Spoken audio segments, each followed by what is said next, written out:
Welcome to the Arrington Gavin Show. Real talk, big opinions, and fearless conversations. From the front lines of politics to the latest in pop culture. From breaking sports headlines to the stories that move the world. Nothing's off limits, and nobody's holding back. Arrington Gavin is here to break it down, build it up, and keep it all the way real. So turn it up, lean in, and let's get into it. This is the Arrington Gavin Show.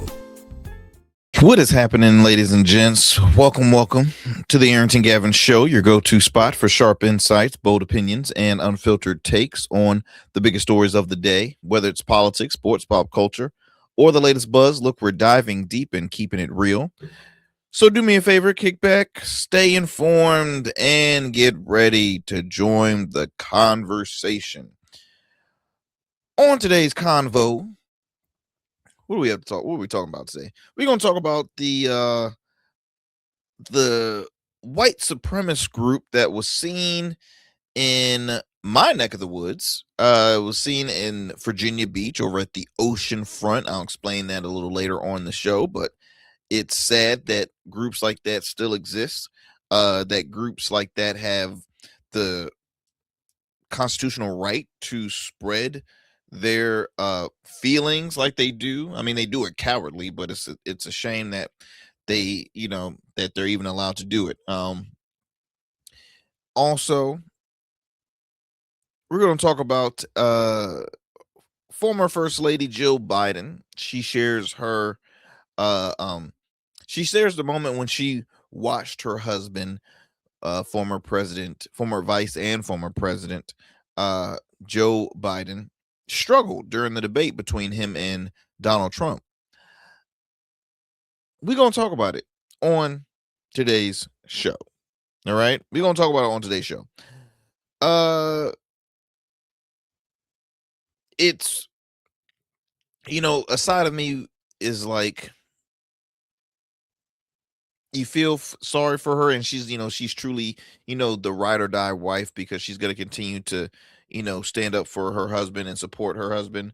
But at the end of the day, I just think from the beginning, and I've said this, many a times, Biden was never my first choice or my choice to serve in office. I think he had a great year as vice. I personally think vice presidents, for the most part, are never make good presidents. And it's weird, because you will think, okay, if you're looking for the experience, this person was already, they were second in command. They were the second leader in the leading the country. So you would assume that they would be a first-hand, easy picked on being the next president. But I've noticed that not really. There's a number of vice that don't turn out to be successful presidents or don't even win presidency. Dick Cheney didn't serve. To my knowledge, I don't even know if he ran, but Dick Cheney also had health issues. Kamala Harris didn't win. Al Gore didn't win. Well,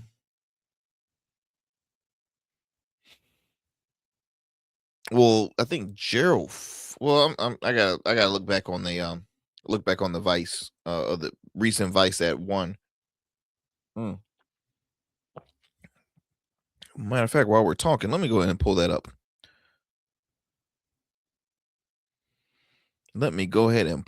How y'all doing today, by the way? How's everybody doing this evening? Thank you, as always, for taking the time out of your busy schedule.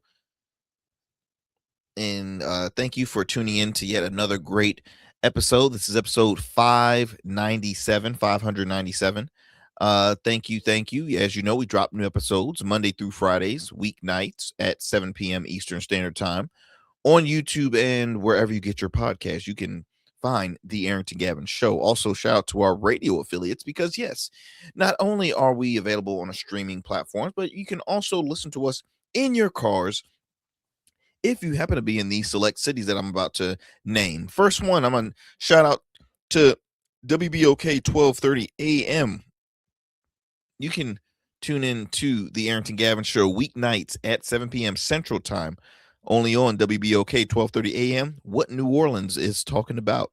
And then we're going to head over to Sin City to KSHP 1400 AM or 107.1 FM, Las Vegas. You can listen into the Arrington Gavin Show Fridays at 8 p.m. Pacific time. Again, that's only on KSHP 1400 AM or 107.1 FM. And then lastly, we're going to head over to the Metro Atlanta area.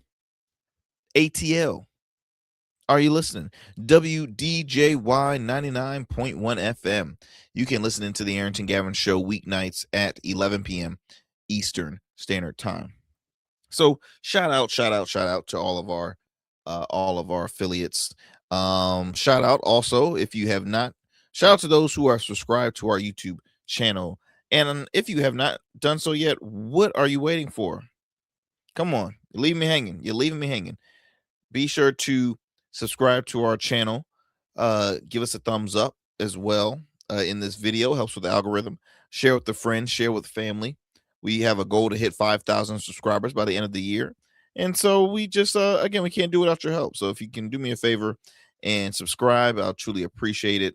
Thank you, and more thank you. Also, my friends, shout out to Goatverse TV. They're a independent streaming channel that we are in talks of doing some sit down specials. Something that I enjoy doing. There's so much to discuss in our community and just in our world, and I think it's a great push to not just help encourage, but also provide knowledge and the right information with our, not only our young people, but those that consume a lot of digital news. Because let's be honest, the news that you see on your in cable, I mean, yeah, that's there, your legacy media, that's there, but they also have agendas too. A lot of folks get their news on the go, in clips, on social media, digital media. And there's a lot of commercial breaks, right?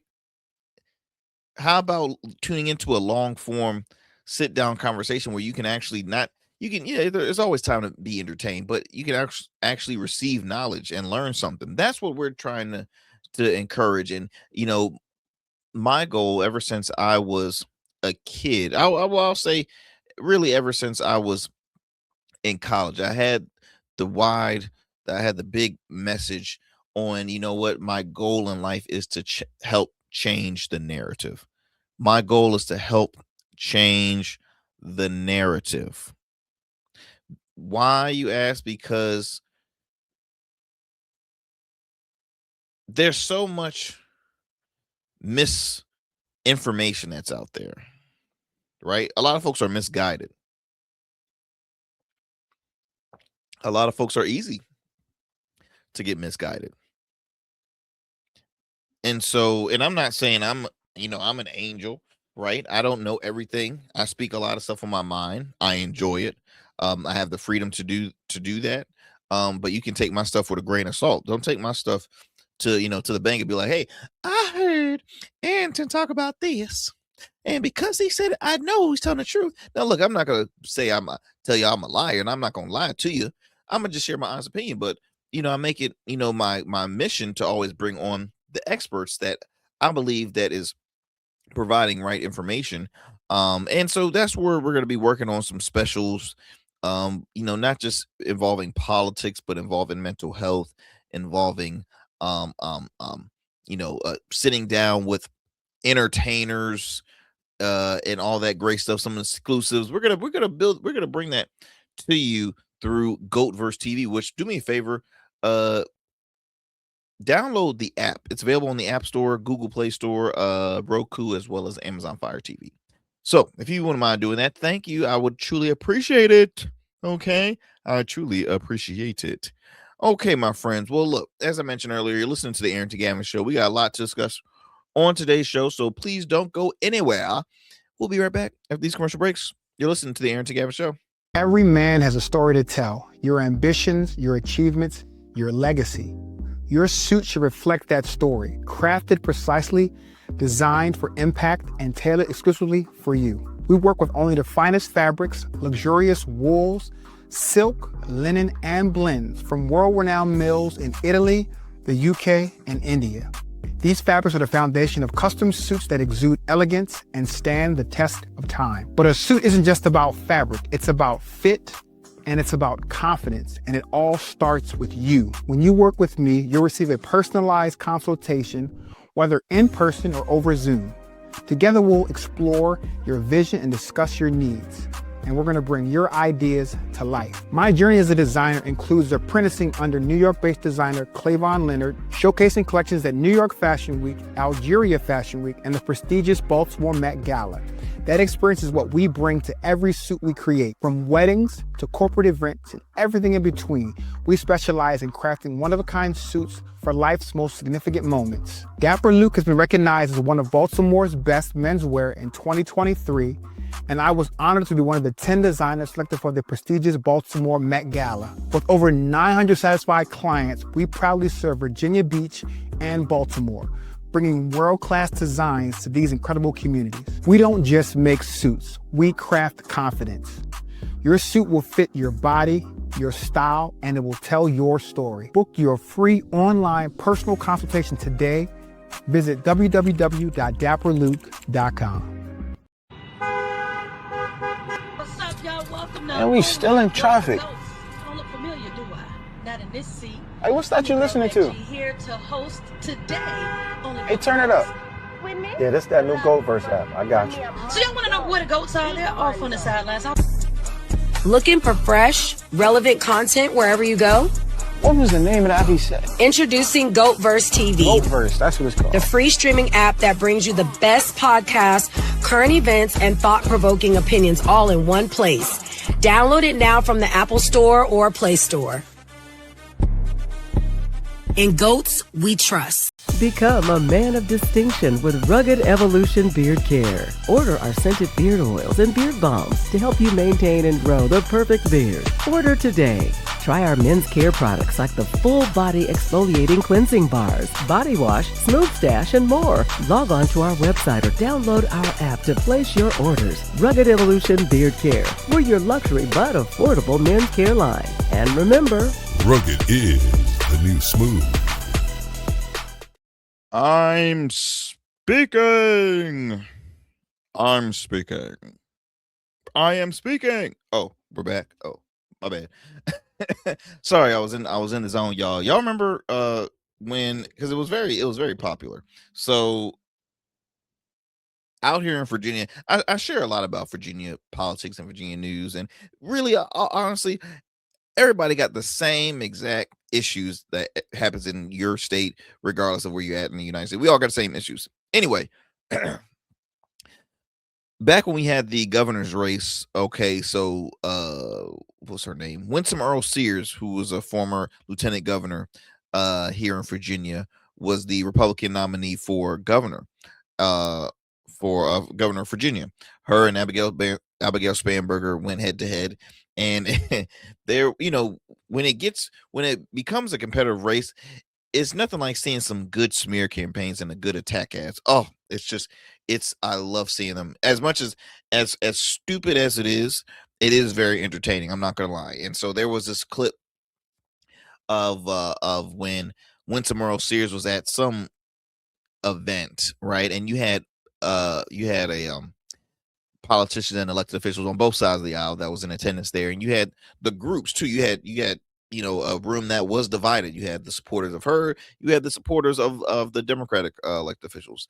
And so when she started talking, of course the Democratic side was rambling on and running their mouth, and while she was talking, because she was talking some nonsense. Let's just be honest. I mean, when folks hear the BS coming out of your mouth nowadays, they ain't gonna let you. No, they don't want to hear you talk. No, they're gonna just be like, no, get out of here, yada yada yada. So when she was trying to talk, she kept on saying, I'm speaking, I am speaking, I'm speaking. And she tried to mimic or imitate when Kamala Harris had when she was on the campaign trail running for president. She had said that I'm speaking, and just did it once. And the crowd went wild, yada yada. Did it help? No, but she did that, and now you had Winsome Earl trying to act like she was acting, making a joke. I am speaking, and they ran with that to the bank, y'all.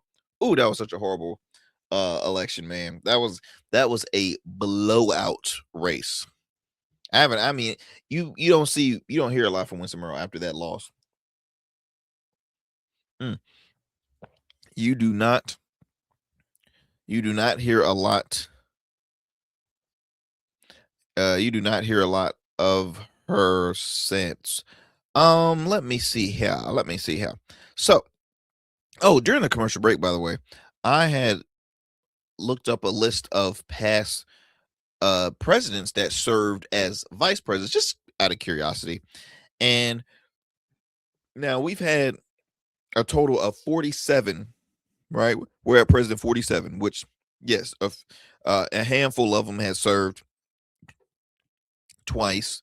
But we're at 47. So out of the 47 presidents, 15 of them served as vice. Now, and I'm glad I looked, because I didn't want to say the word and be like, or say the name and make a fool out of myself. But I had the Gerald Ford in my mind, but I was trying to see who he served under, and it was under Nixon. So you had Joe Biden, obviously, George H.W. Bush, who was the vice under Reagan, okay, and he went on to serve 2 terms. And then you had Gerald Ford, who was the vice under Nixon. Now,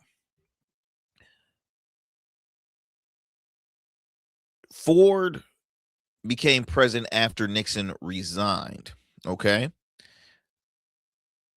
JFK was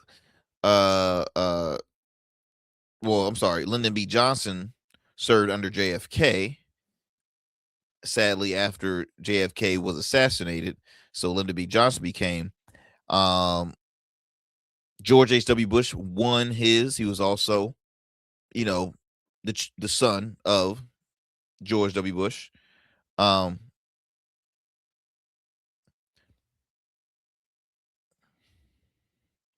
And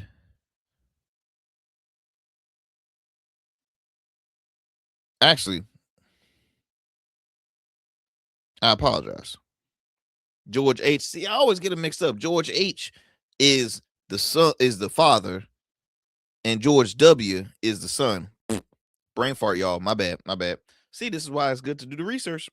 So George H.W. served he was the vice under Ronald Reagan. And he won, right? And then you saw Joe Biden. What I'm trying to go with is that vice presidents normally don't win, nor do they turn out to be like the popular presidents or successful ones in that case. That being said, I know obviously for 2028, JD Vance is for the most part probably going to put his name in the race. I don't think he would turn out good. I don't think he will be the Republican strongest candidate personally. When he became vice, it was only after a year, or barely a year, at being senator in Ohio, and then you don't hear too much of him making a name for himself, right? Which, I mean, that's usually the vice's role. They follow behind the president. But what a toxic administration this is. I think that Rubio will, for the most part, be a strong Republican candidate to run for president in 2028. I think he's going to be number one over. I think he's going to be more popular over JD Vance, in my honest opinion. You might see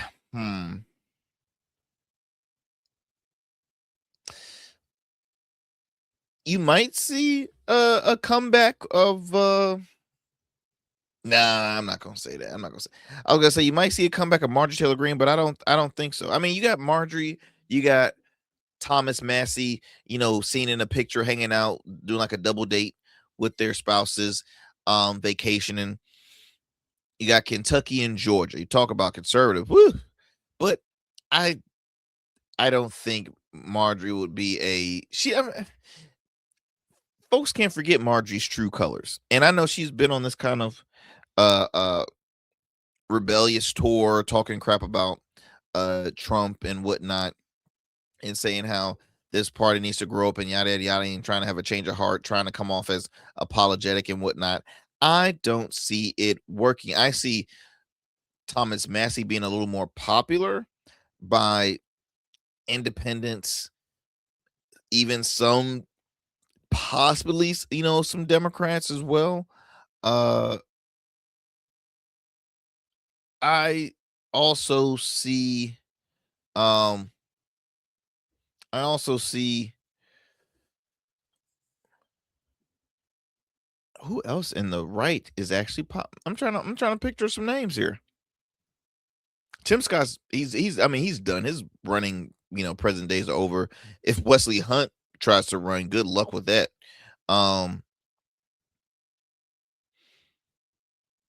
Tulsi Gabbard, but she just recently resigned. She was a secretary or director of national intelligence, but what I'm reading is that her husband has been ill, so that's one of the main reasons why she has resigned from that position. I know everybody's gonna, for the most part, saying no, she was, her job was already in, on thin ice. I mean, they've let go a number of people on their staff. They just reassigned Pam Bondi to a different position, like I forget, a smaller scale, because she was a former she was serving at the time as attorney general. But I mean, Tulsi tried. She made the attempt.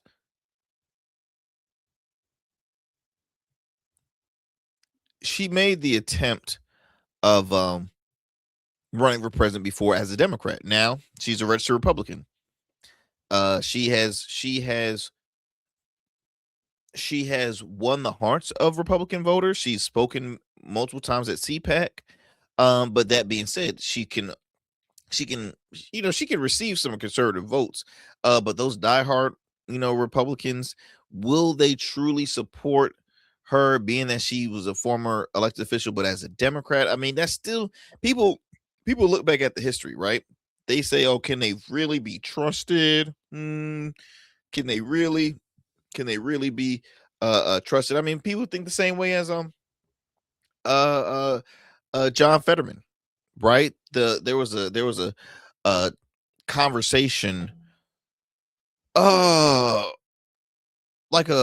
was almost like not a polling question, but someone brought up the question or scenario. Hey, is what John Fetterman being shunned by his own party because he takes a lot of stances that's somewhat in support of the Republican Party?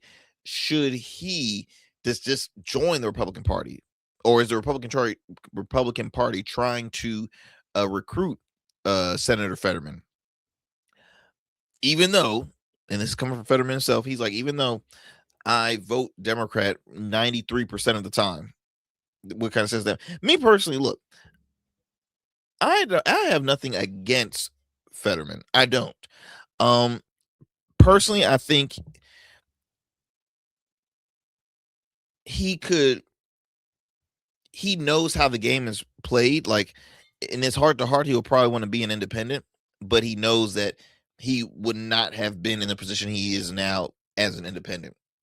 Independents are continuing to fight the uphill battle on winning election, and it's a shame because the majority of folks address themselves as independents, but do they actually vote independently or like an independent, right?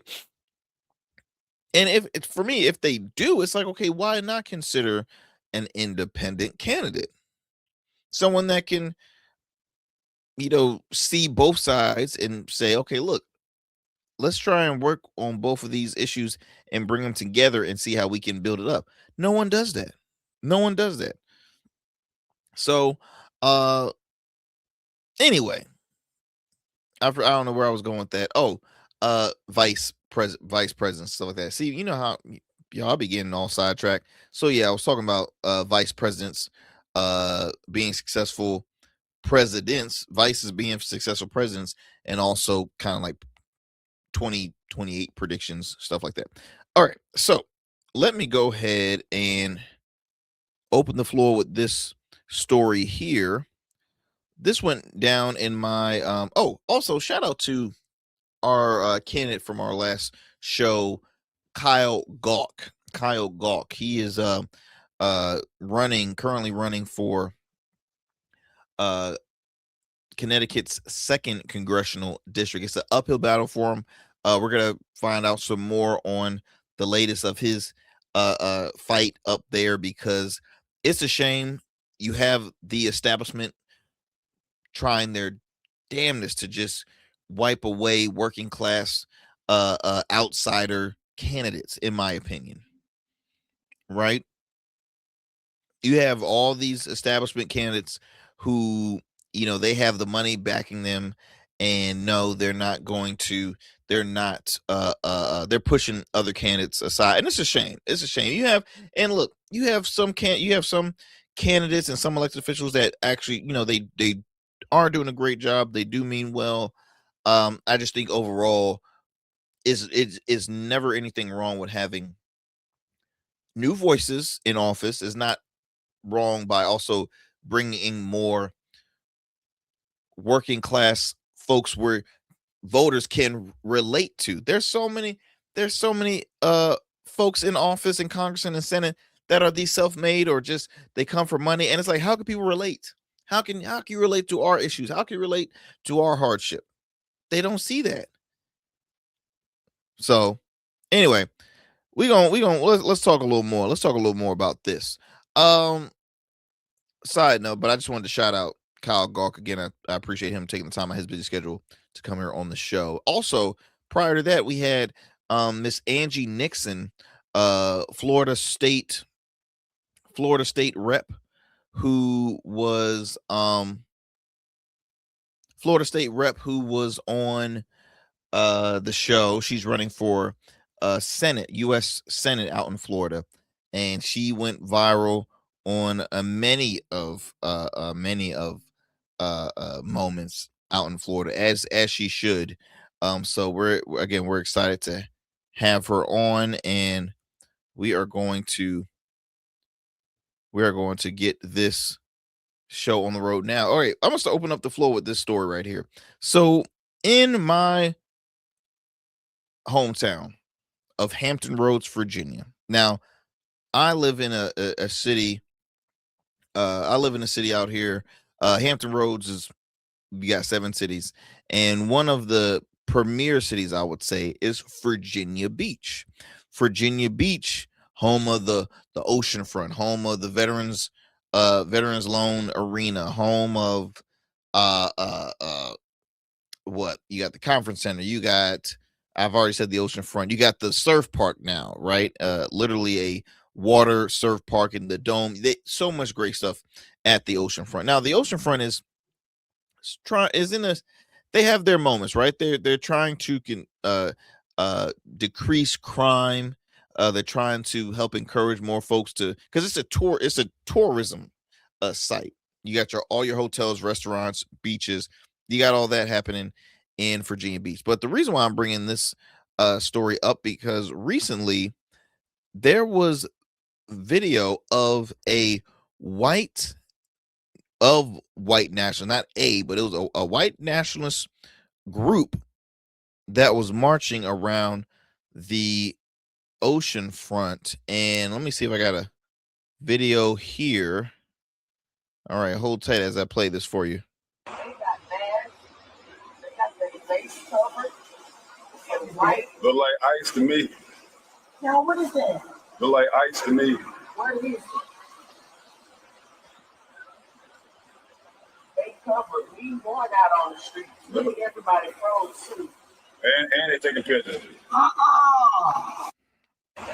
And so you heard the background noise. So obviously the man right there is not a fan of ICE, of course, nor white supremacists, but he was, we heard the joke. He said, "Look like ICE to me." So, but it was a white supremacist group. It was a white supremacist group, and at the oceanfront, you have a bunch of hotels that they have balconies, and the balconies is facing the water, and so you had a lot of folks visiting the area. Which again, this is going to continue to hurt Virginia Beach even more, because this is even a broader conversation that we need to have. Which I will be on. I've already contacted my my friends on city council that will be making a stop here on the show, as well as the president of the Virginia Beach NAACP. Let me read you a little more of this in context, and then I'll have another clip here I want to share with you. Well, actually, let me show you this second one here. This is our local ABC affiliate 13 News that's also reporting this. So let me read you a little bit of this let me show you this clip first. Wow, I cannot talk today, y'all. I apologize. Let me show you this clip here, and then we'll talk a little bit more about the story in context. It was here on the Virginia Beach Oceanfront where the group Patriot Front marched with Confederate flags and white masks. Now, this sparked a huge controversy over social media, the conversation sparking even through today. The Anti-Defamation League labels this group a white supremacy action group. Now, I spoke with Virginia Beach Mayor Bobby Dyer, who says city leadership does not welcome acts like this of hate, and they do not condone this message. This is not a group that I subscribe to at all. I disagree with them totally. Mayor Dyer says while the group spreading hate at the oceanfront is not a message they condone, they did not break any laws by demonstrating their freedom of speech. Dyer is thankful the act did not turn into a violent afternoon. It's a tough situation. We live in a nation of violence and hatred, and I wish it weren't so. But once again, thank God there was not an incident. Dr. Eric Majette, the president of the Virginia Beach chapter of the NAACP, says there are people in Hampton Roads that canceled their plans at the oceanfront after seeing the video that shows the Patriot Front group labeled a white supremacy action group online carrying those flags wearing masks. It did hurt the city, whether we're going to believe it or not, because people wouldn't be calling and say, hey, I'm afraid to go to the oceanfront. We even had people to cancel their plans to go. He says he is left wondering what the motive of the group is, and says there are Black people in Virginia Beach scared about what their next move will be. What message are you trying to send? Is it fear? To let you know we're here, we're watching you? What was the message? And then why? Councilmember Cash Jackson Green says while First Amendment speech is allowed as a city, they welcome unity, not hate. He says the white supremacy group Patriot Front knew the demonstration rules. Evil people know the law too. That's very important for people to hear. Evil people know the law too.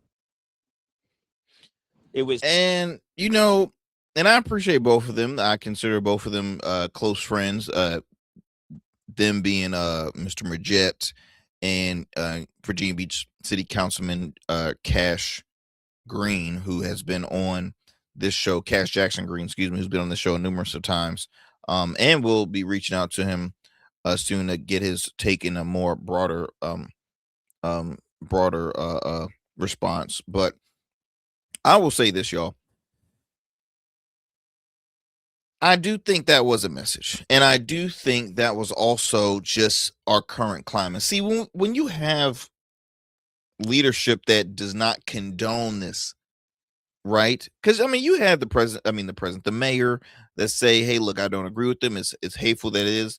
But they did act. They did act in their freedom of that constitutes for freedom of speech. They did not break any law, and I'm just happy no violence was. And you know what? I just wish it was a lot more said. Personally, I do wish it was a lot more said.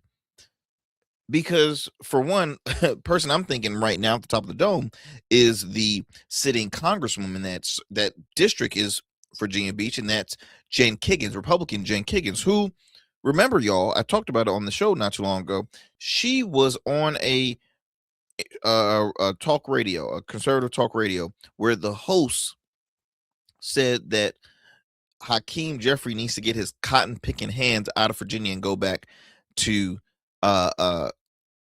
New York. He addressed a black man He said cotton picking hands, which we're not all stupid. We can recall, okay, cotton picking is a term that describes black people back in the day, slavery, picking cotton in the fields. So what was the response to the congresswoman? Yep, ditto. Yep, you're right, ditto. Yeah, she cheesed, she agreed, and now what do we have? Fast forward. Oh, we see white supremacist groups out here waving their Confederate flags, walking down the oceanfront where all folks are welcome, where all families and children are at. And now you see them with their face covered, looking like cowards, the cowards that they are. I could think of another term, but I don't want to say it because I'm trying to be professional here. So we have, in 2026, we have racist groups, okay, coming out, waving their flags, taking pictures like if they're vacationing, sending a message. And trust me, they weren't here visiting Virginia Beach. They weren't here just out of town. No, those groups still exist. And Mr. Majette, expanded on a broader conversation. The fact is, okay, you have people who made their plans to visit the oceanfront and they canceled them. So now you have businesses at the oceanfront that's feeling the effects. You have the city overall of Virginia Beach feeling the effects because, see, Virginia Beach is already wrestling with, not too long ago, they had a curfew issue. And they did that due to crime happening on the oceanfront. Now you got white supremacist group wandering the streets.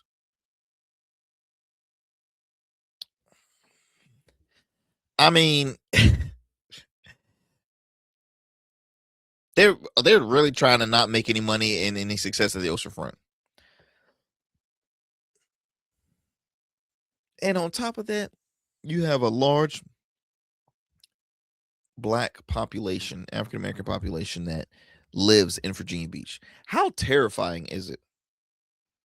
Because I'll be honest, and I'll give you two stories, and then I'm going to move it on to conclude from this. When I had worked at a local physical therapy clinic, or a physical therapy spot, however you want to call it, for about 3.5 years. And I was a rehab tech. So I basically assisted physical therapists. When I brought in a patient, got them started on their exercises, yada, yada, yada, I get to talk, communicate with them. It was fun. It was a great job. Met great people. It brought me joy because there's some people that wanted to have conversations. There was some people that did want to talk. I get it. But for the most part, I got to communicate with folks. There was this one individual, one guy who would let you know that he don't like my kind. He let you know without saying it. So, Exhibit A, I noticed a Confederate flag license plate on his vehicle. Oh, Exhibit 2.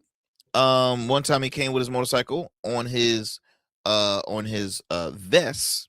Okay, on his vest, he had nothing but Confederate flags and had two hands and a wrist that were chained to a fence. A chain to a tree. The only thing you saw was the hands wrapped in like chains, and it was hanging from a tree. Never showed a full body of it, but just the two hands. Saw that on the back of his on the vest. So you try to make small talk, even though I truly did not want to say a word to him, nor look at him, nor be in the same space as him, but I had a job to do. Of course, when I say something, crickets. But when my boss, right, or supervisor came, it was, hey, hi, yeah, how you doing? Yeah, hey. So I got the message, right? I got the message. So that was the first story. That was probably the worst experience, I would say. Second one was really not a bad per se a bad story, but just the fact that, hey, I noticed another. I mean, look, in my home city, we're very, I would consider a very red, old school conservative city. So if you go into certain other parts, you for sure you're gonna see some Confederate flags wandering. Even though personally, I thought Confederate flags was, I thought it was the law to take them down. Maybe I'm a little lost there, but yeah, they're still they very much still exist. So I'm really not going to read too much. You can check out the article. You can just, I mean, you can look it up. I'm looking one right now on The Hill had a great story about it. A lot of the local sites from my area, local news platforms have put out the story. And this is called Appearance of Patriot Front. That's the name of the group. I tell you, man, the world we live in. But yet again, if you bring up race to some of these elected officials, primarily those on the right, they're gonna always just avoid. They're gonna back away. Oh, why do you gotta talk about race? I mean, freaking Wesley Hunt's old. I want to say something, but I'm trying to be cool. Wesley Hunt is very quick to dilute the situation, dilute talking about race, because he's like, how can a black man in a majority that's nothing, how can I win? Oh, and for a dude to be like a graduate of like West Point, you would think he has more intelligence than the words that comes out of his mouth. But hey, I say it all the time, you could be the smartest person in the room, but if you don't have that street smarts, common sense, I don't want to hear it. I do not want to hear it. Let me go and digress from this story. I want to talk about the Great American Fair. Yeah, the Great American Fair. Did y'all hear about this? So the Great American Fair is an event that's going to be happening over at the White House, celebrating the United States 250 year birthday. And on social media, the entertainers, the lineup was revealed for this event. They're also having what do you call it? UFC's having a fight on the White House grounds, which is going to be pretty interesting. I'm not going to lie. That actually looks pretty cool. I will be watching. It will be a first that UFC has had, right there on the White House. So I thought I actually did think that was pretty cool. But anyway, they showed a list of the entertainers there. So you got, I don't know if you can see this, you got Martina McBride. Oh, very popular. Young MC, don't know who he is. C plus C Music Factory, don't know him. Vanilla Ice, of course. Vanilla Ice is like their when the White House says they want some rappers, they hit up Vanilla Ice. He's performed for them many times. Milli Vanilli. So is it both or is it just one? Because wouldn't it just be Millie or just Vanilli? I don't know. Maybe just Millie, right? No? Okay. You got the Commodores. Okay. You got the Commodores. You got Flo Rida on this lineup, and you got Bret Michaels. Oh, and you also have Morris Day and The Time. Now check this out though, because I looked this up, and so that's the lineup that they're showing off, right? Which is an interesting lineup. But Morris Day on his social media had posted this. I'm talking in a matter of seconds. And I just Morris Day said, contrary to rumor, Morris Day and The Time will not be performing at the Great American State Fair. He put in a post saying it's a no for me. And so many folks are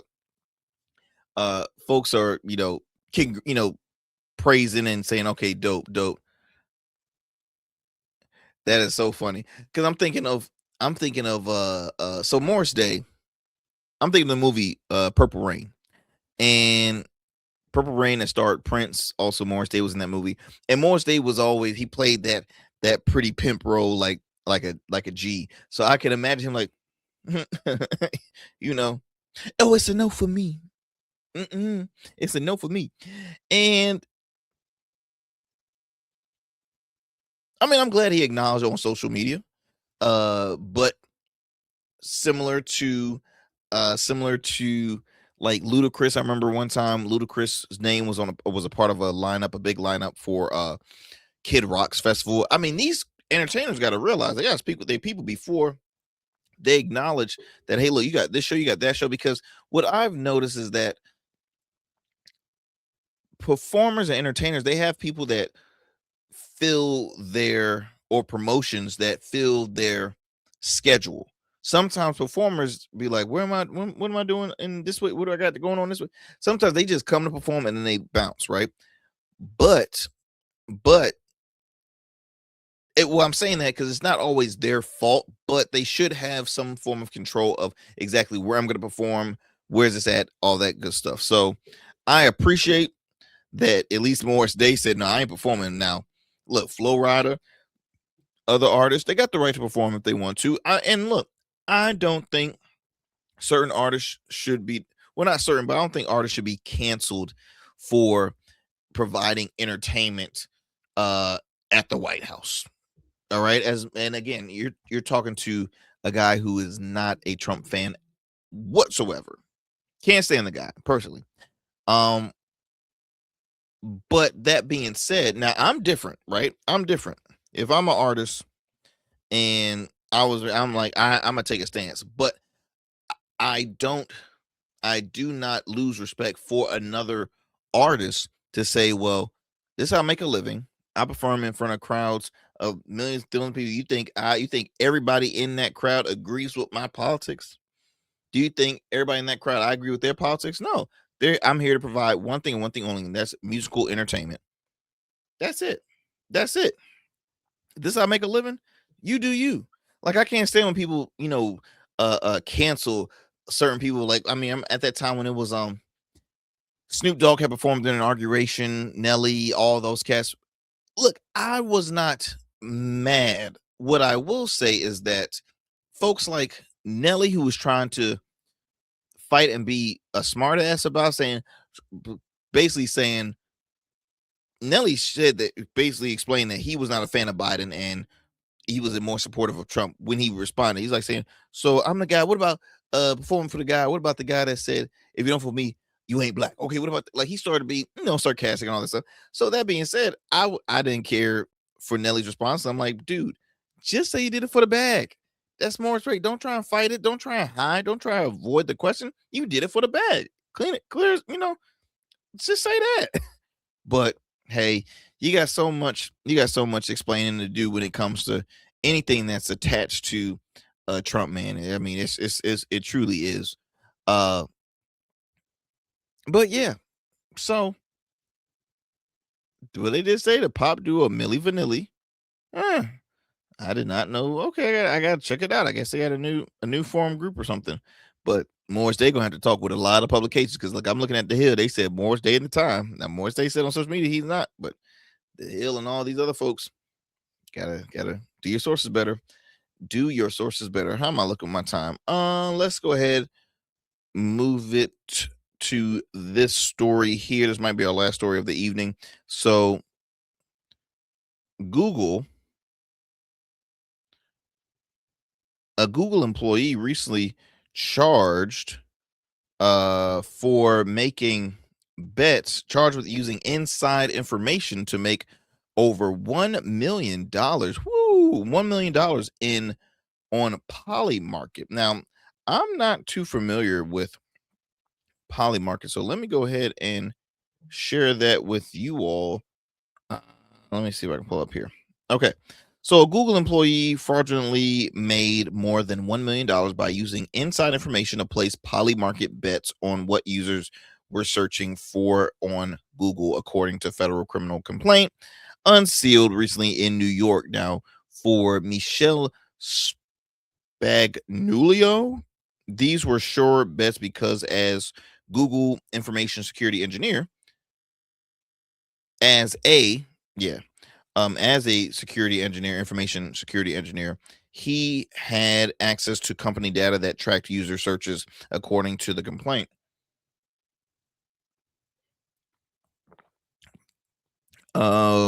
Which said Spagnulio misappropriate confidential and valuable non-public information from his employer and used that information to place a series of Google-related bets on Polymarket and prediction market platform. Now, he's 36 years old. He's charged with commodities fraud, wire fraud, and money laundering. I'll be honest, I ain't know what the hell Polymarket was. All these betting sites and Polymarket did that. There's just so many. There's so many. I'm like, where did this come from? I mean, Kalashi, right? I mean, remember hearing about that? Like, it's so many, man. Maybe I might need to get in some of these bets. I don't know. Dude. Make me a little extra money. Make me a little extra money on the side. Quote here says from the complaint, unlike the counterparties to his trades, he knew the outcome of these wagers before the trading public did because he accessed Google confidential, commercially valuable internal data. Now, he correctly bet using an account under the name Alpha Raccoon, the Google's most searched person in 2025 would be the singer known as David, according to the complaint. Now, for those who don't know David is currently charged, I believe, with the murder of a 14-year-old. He's a popular singer. I was unaware of his success until I heard about this case. So at the time he placed the bet, the prediction market Polymarket assigned a near zero probability to David being the number one search person on Google this year. Now, after Google publicly announced its year in search 2025 results, the Alpha Raccoon account profit $1.2 million on his Google year in search 2025 related bets, federal prosecutors said. Now, here's my thing.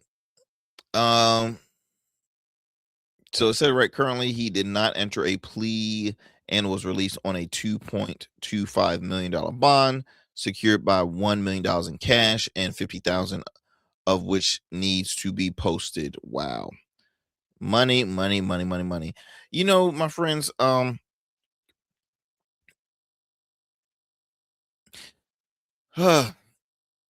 mean, this is not I would say a wow case. It's just a case that's probably like saying wow.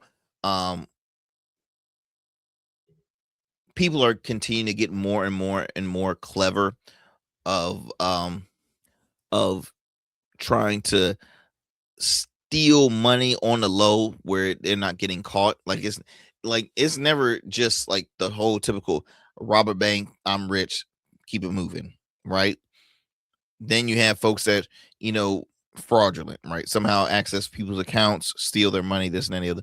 Now we got folks that saying, well, I work for Google.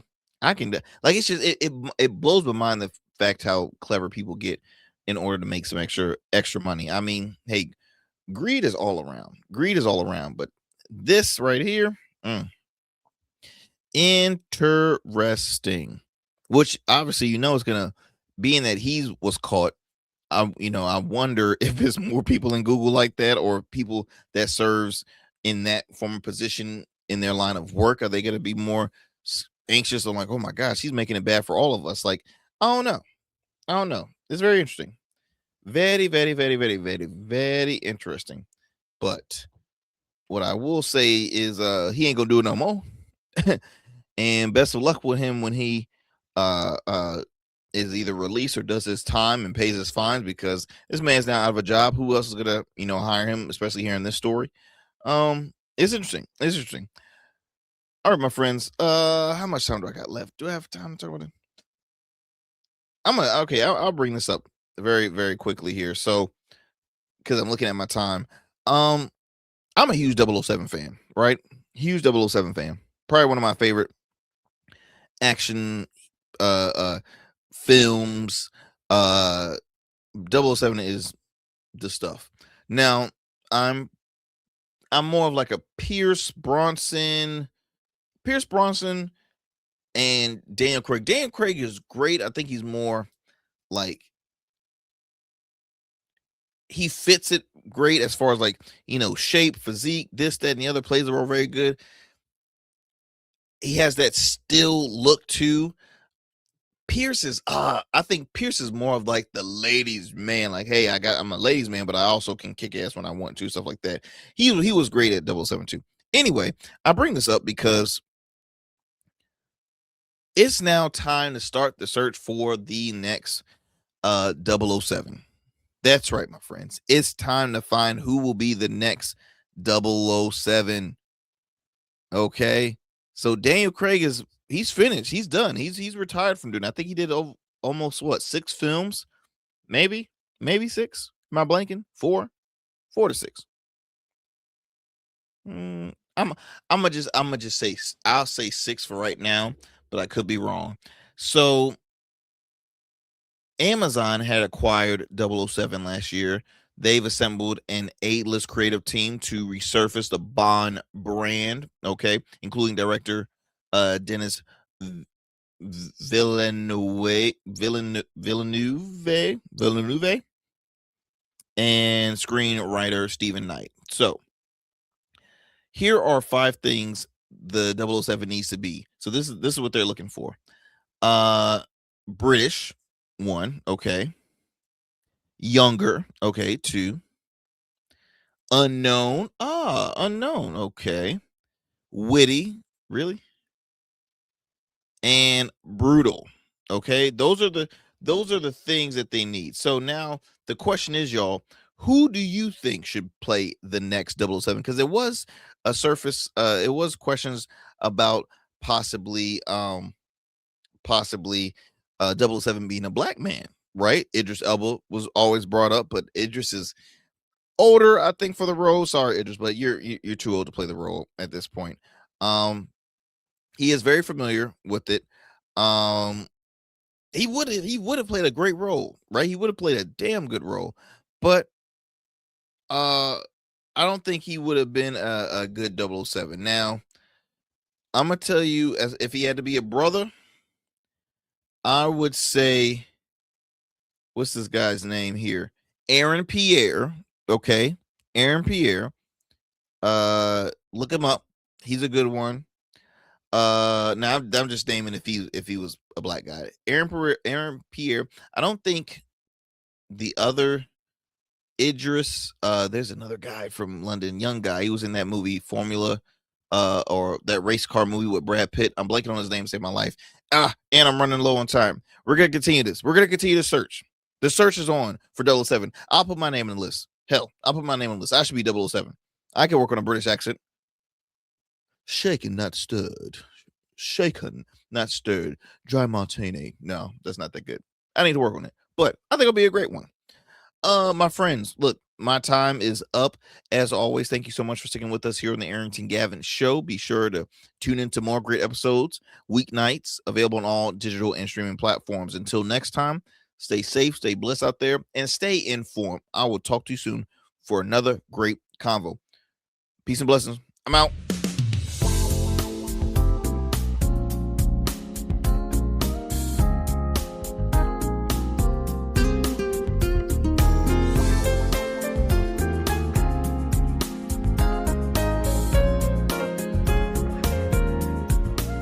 That's it for tonight on the Arrington Gavin Show. Thanks for tapping in and keeping the conversation alive. Don't forget, stay connected with us on all platforms. Follow at Arrington Gavin on Instagram, Blue Sky, and X, and subscribe to the official Substack for exclusive takes and deep dives you won't get anywhere else. We're here every weeknight, same time, same energy, same real talk. Until next time, stay bold, stay sharp, and stay true.